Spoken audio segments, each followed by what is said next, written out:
warahmatullahi wabarakatuh.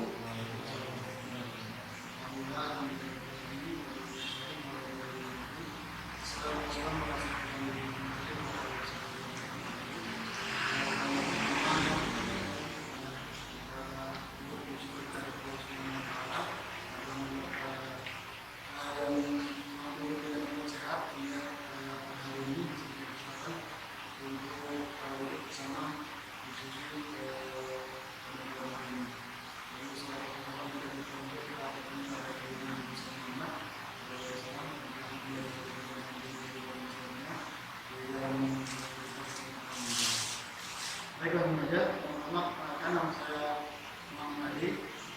Ini kebetulan saya digunakan untuk memulasi diskusi pada malam hari ini.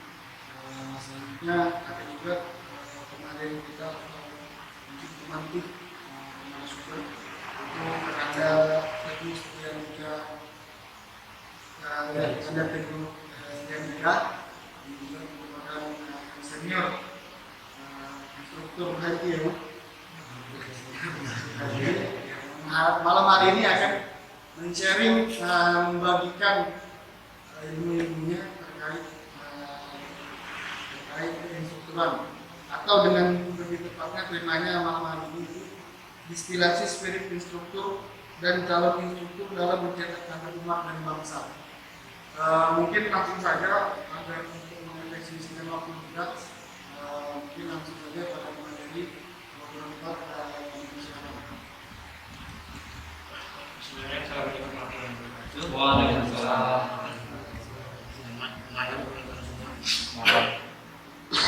Alhamdulillah. Ya, dengan kegiatan seperti hari ini dapat berlanjut. Sebenarnya bayangan saya tadi lebih kayak follow up kawan-kawan yang ternyata ada dari ini juga. Alhamdulillah ya kegiatan ini dapat terlaksana. Puji syukur kita hanya pada Allah, tidak ada makhluk lain yang berhak untuk mendapatkan puji dan kita itu. Ya, dan syukur juga dengan dunia keilmuan hari ini, walaupun di tengah suasana corona seperti sekarang, alhamdulillah perjuangan Rasulullah untuk membawa ke alam yang penuh dengan pengetahuan seperti ini, kita masih bisa terus bertukar pikiran lah ya. Kalau dikatakan pemateri, tidak mungkin pantas untuk dikatakan pemateri. Lebih baik jadi mitra diskusi saja kita. Mitra diskusi atau pemantik mungkin lebih cocok. Karena jatuhnya kita sharing-sharing saja. Untuk mitra diskusi. Ya, untuk pada malam hari ini mungkin dengan tema yang cukup berat gitu. Awalnya saya masih asing dengan istilah yang digunakan ini, distilasi spirit. Kalau diterangkan oleh BPL kemarin, pemurnian maksud dari kemurnian adalah pemurnian semangat dari kestrukturan ya. Makin seram lagi saya jadinya menerjemahkan itu. Makanya sampai dari detik tadi saya, kalau dibilang tidak mempersiapkan, saya mempersiapkan. Karena saya masih memegang prinsip ketika saya jadi instruktur. Ya, kalau instruktur masuk harus dengan persiapan. Karena masuk tanpa persiapan, keluar tanpa penghormatan. Itu jargon-jargon seperti forum training instruktur dulu. Jadi kalau mau naik tanpa persiapan, siap-siap turun tanpa penghormatan, tanpa dihargai. Karena orang bakalan menjengkel kapasitas kita, akan gampang. Dan sampai hari ini, alhamdulillah mungkin MI masih diperkirakan dalam peta kemahasiswaan, dunia kemahasiswaan di Indonesia. Salah satunya karena MI mempersiapkan segala macam aspeknya itu. Nah, kalau bicara spirit pemurnian semangat ya, pemurnian motivasi sebagai seorang instruktur, saya mau belum belajar yang ke sana ya kawan-kawan semuanya. Kita mulai dulu dari istilah konsep perkaderan dulu deh. Konsep perkaderan dulu. Mungkin bukan mungkin lagi sebenarnya. Dari 2012 ketika saya sedang menyusun tesis dulu, karena tesis saya mengangkat tentang perkaderan HMI. Di tesis saya dulu saya agak lantang dalam penelitian saya itu, saya menyatakan bahwa perkaderan HMI ini dulunya aslinya seharusnya itu berbeda dengan organisasi sejenis, organisasi tetangga mahasiswa juga yang sejenis. Karena kita konsep perkaderannya, itu dulu mungkin yang untuk memantik tadi ya, memantik bagaimana kawan-kawan instruktur bisa murni untuk menjadi seorang pengkader di himpunan. Yang sering kali kita salah kaprah, dan ini saya buktikan dalam penelitian saya 2012 itu, dari 2011 sampai 2012 penelitian hari itu, bahwa pedoman perkaderan secara tekstual sudah jelas di situ perkaderan, PERKADERAN, ejaannya seperti itu konsepnya. Tapi secara aplikasi, kawan-kawan di himpunan mayoritas bahkan juga terjadi di kalangan instruktur himpunan ini sendiri masih menganggap kita ini adalah pengkaderan. Nah ini di tesis saya jadi titik tekan saya dalam penelitian hari itu.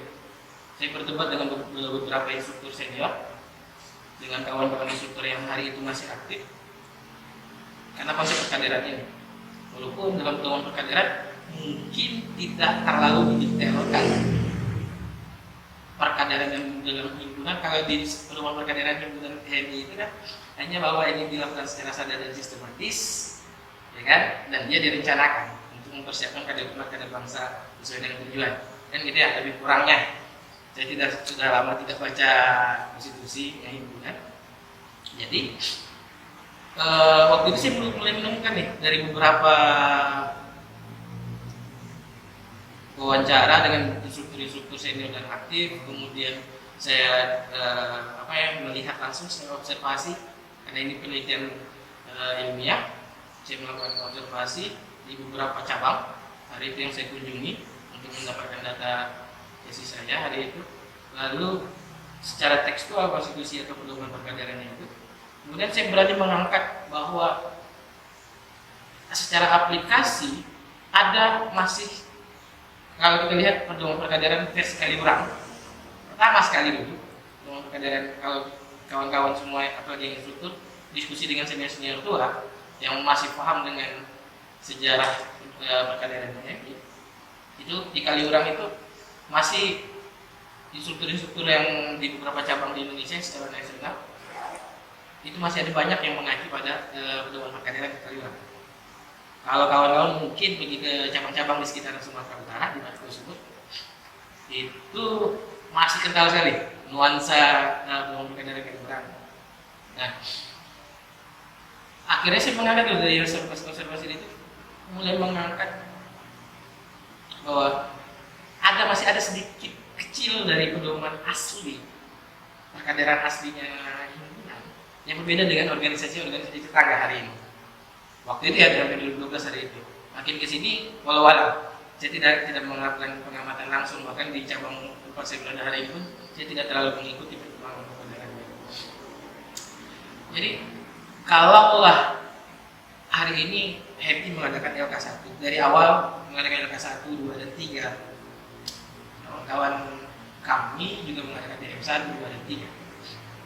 Kawan-kawan apalagi organisasi yang sebelah juga, yang sama dengan himpunan eksternal kampus, itu juga melakukan tingkatan-tingkatan juga, ada tingkatan-tingkatannya, ada apa-apa dan segala macamnya di HMI. Banyak tingkatan-tingkatan. Terus apa yang akhirnya membedakan antara HMI dengan mereka? Kalau kawan-kawan semua baca pedoman perkaderan, mungkin secara tekstual kalau tidak diselami betul pedoman perkaderannya, nggak ada bedanya. Apalagi salah satu dari organisasi tetangga kita itu, kawan-kawan itu, ada yang bahkan ini boleh masuk itu ya, jadi seram saya mau ngomongnya. 89 mungkin bahkan sampai 90% ada salah satunya yang bertiket konstitusi. Ini masuk itu bakalan viral. Ada yang bahkan sampai segitu.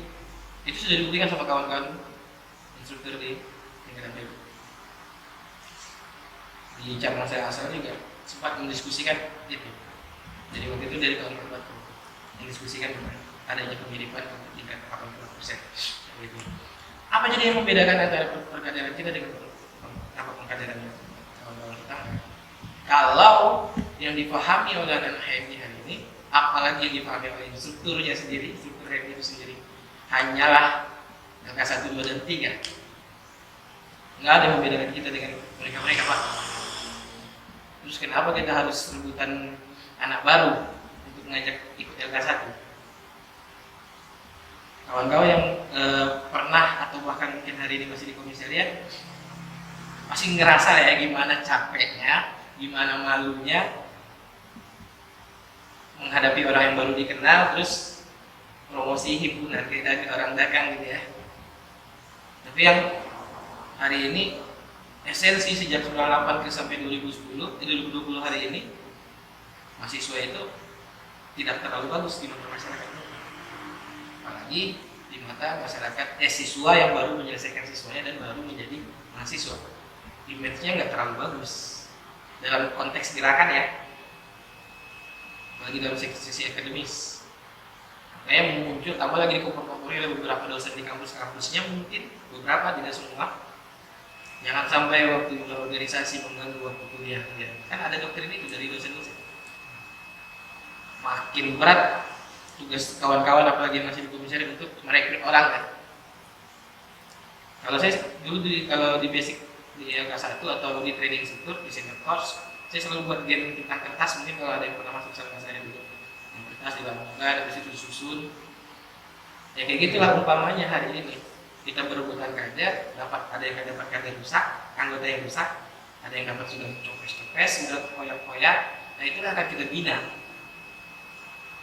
Kalau dia mau terbina, kan jatuhnya gini. Balik lagi ke konteks kita tadi, apa yang akhirnya membedakan perkaderan kita dengan pengkaderan sebelah, dengan yang lainnya? Perkaderan kita selain dilakukan secara sadar dan sistematis, kita dilakukan, kalau bahasa kerennya apa ya? To be continue, berkelanjutan. Maksudnya berkelanjutan apa? Apakah setelah LK1 harus LK2? No, tidak. Apakah setelah LK1 wajib LK2? Tidak. Saya memang berat sama beberapa orang, ayo LK2. Beberapa kawan-kawan yang saya kenal, ayo LK2. Udah berapa tahun LK1? LK2. Tapi itu tidak sama semua orang saya ngomong kayak gitu. Kan gitu. Yang pernah saya ajakin untuk ayo LK2, coba lihat background bagaimana kita berinteraksi. Enggak semua orang saya komporin untuk LK2. Jadi udah jadi instruktur. Lain cerita di beberapa daerah yang mungkin keinstrukturannya secara legalitas sangat minim, itu saya akan desak semua orang yang kedua orang untuk menjadi instruktur, termasuk cabang ini sendiri. Semua orang saya desak untuk menjadi instruktur yang kedua. Karena di sini sendiri strukturnya sangat minim. Idealnya satu orang instruktur itu seharusnya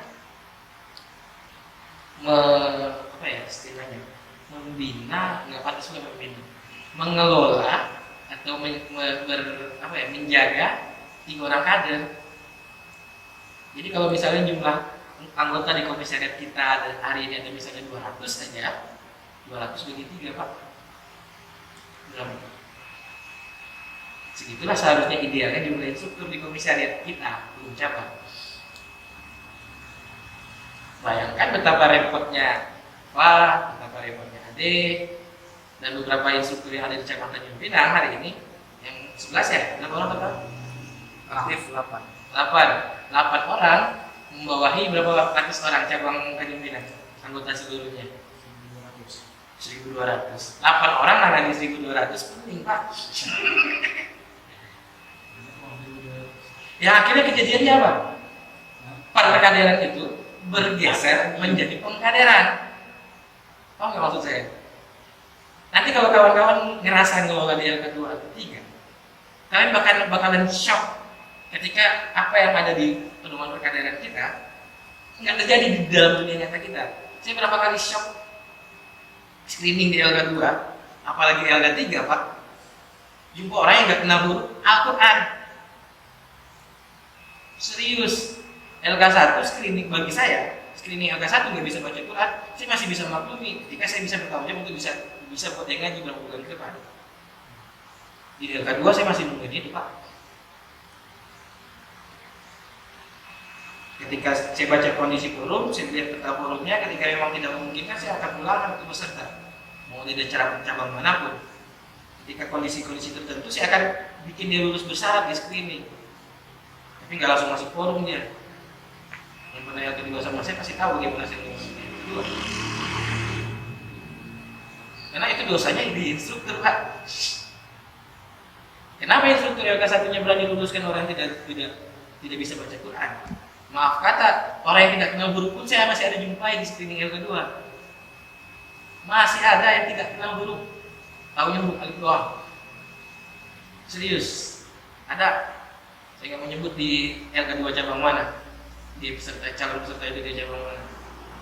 Ada, dan itu nggak sekali.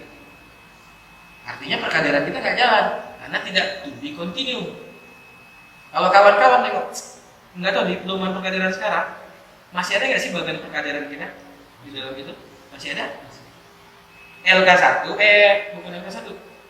Kalau dulu, waktu saya masih sampai 2012 itu, saya ingatnya itu, apa ya istilahnya itu? Sebelum LK1 itu ada yang, ya jenisnya ada maperca, ada apa segala macam, tapi itu masuk di praorientasi, bahkan sampai di tingkat SMA.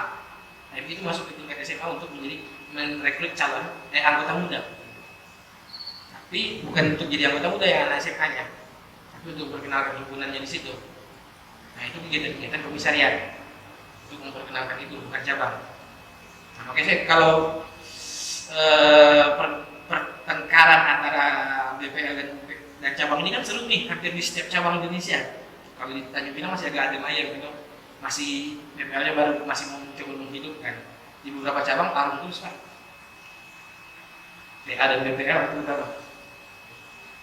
Nah, damai-damainya itu dua lembaga ini. Apa di kompori ketumnya kan? Makin jadi dia pilih.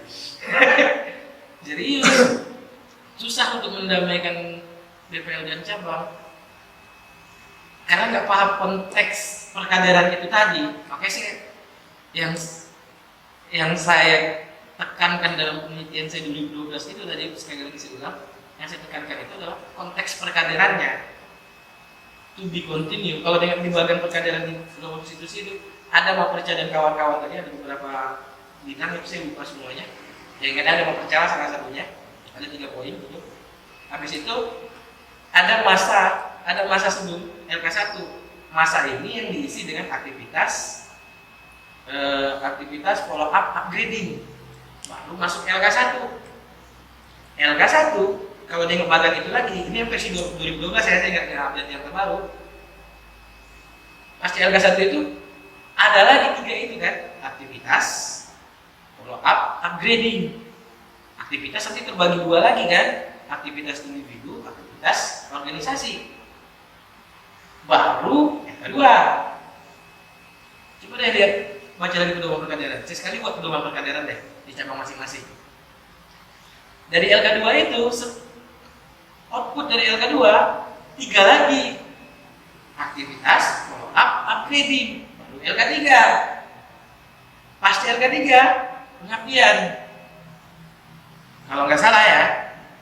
Artinya yang membedakan, saya dari itu terus saya melihat observasi di lapangan yang dilakukan oleh beberapa cabang yang saya teliti hari itu, terus saya berdiskusi dengan beberapa instruktur dan beberapa instruktur senior hari itu.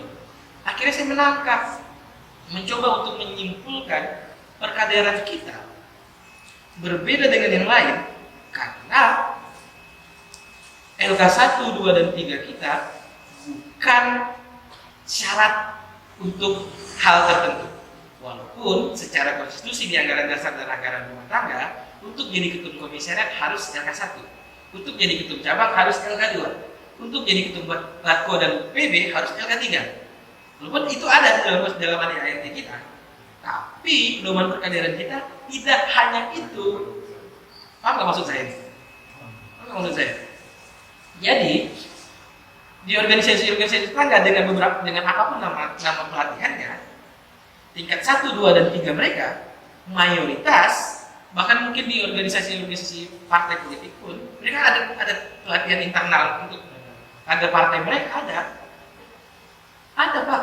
Tapi itu mereka mengikuti pelatihan itu untuk apa? Untuk melegitimasi syarat tertentu. Kamu maksud saya? Artinya, apakah Happy harus ikut dengan organisasi tetangga dan partai politik itu? Kalau kita mau jadi jadi tokoh di kampus, kita harus ikut LK1. Kalau kita mau jadi pengurus cabang dan ketum cabang, kita harus LK2 dulu. Jadi orientasi kita mengikuti training sudah bergeser menjadi pengkaderan, Pak. Makanya butuh screening. Saya kalau dapat tim pengolahan yang keren-keren, saya berani jahat-jahat sama calon peserta training di screening. Serius. Kalau saya punya tim yang solid, saya berani gue gusur berapa orang, mau dari cabang manapun, dia mau dari komisaris manapun sih. Berani gue gusur. Serius, mau ditelepon sama hantu belau pun terserah. Nggak tahu apakah yang sudah ngelola LK1 di sini sudah pernah merasakan bagaimana dihubungi sama senior tertentu atau alumni tertentu. Ini kenapa nggak lulus ya? Saya mau nanya, nggak bisa itu diluluskan? Itu banyak Pak. Dari LK1, 2, dan 3 saya pernah alami. Yang sekolah, terutama di LK3, itu entah dari senior nomor dari cabang mana, ngaku pengurus PB bidang ini, semua yang nelpon, nggak lulus ini orang. Bisa kan diluluskan bla bla bla. Akhirnya itu bergeser dia. Hari ini kenapa? Sebelum kita masuk ke pemurnian spirit tadi ya, pemurnian, saya pakai istilah pemurnian saja itu. Sebelum kita masuk pemurnian untuk jadi instruktur, pemurnian dulu kita jadi kader yang jadi anggota.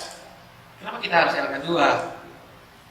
Apakah karena kita sudah expired di komisariat, makanya kita LK2 dan biar bisa masuk cabang? Kan gitu ya? Nggak mungkin dong sampai bertahun-tahun berapa periode di komisariat. Konstitusinya mengatur maksimal 3 itu aja udah expired banget bagi saya.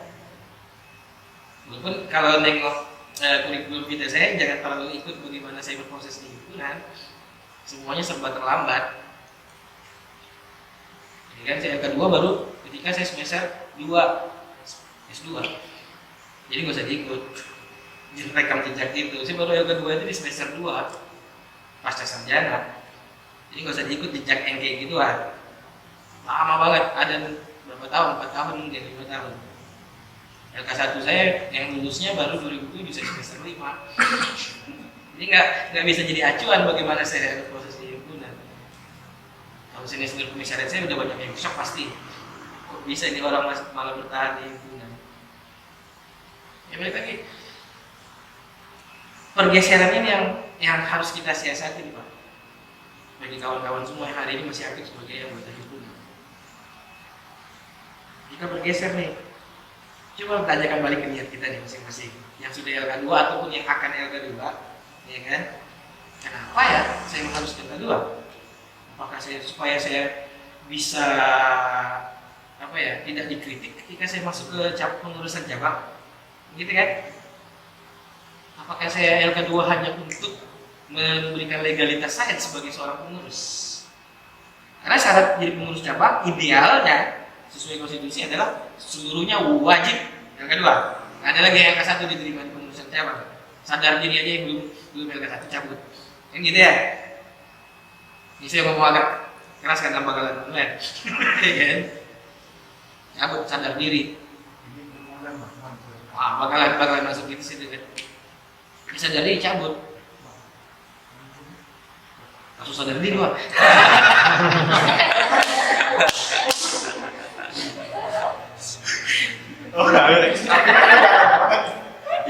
Ini sambil diminum ya. Iya. Santai. Nah, kita balik lagi nih. Ini sambil santai aja. Kalau ada yang mau langsung potong nggak masalah, biar enak diskusi kita. Kan nanti mitra diskusi dulu, jadi ya. Nah, jadi kita bergeser Pak hari ini. Kalau apa namanya ya?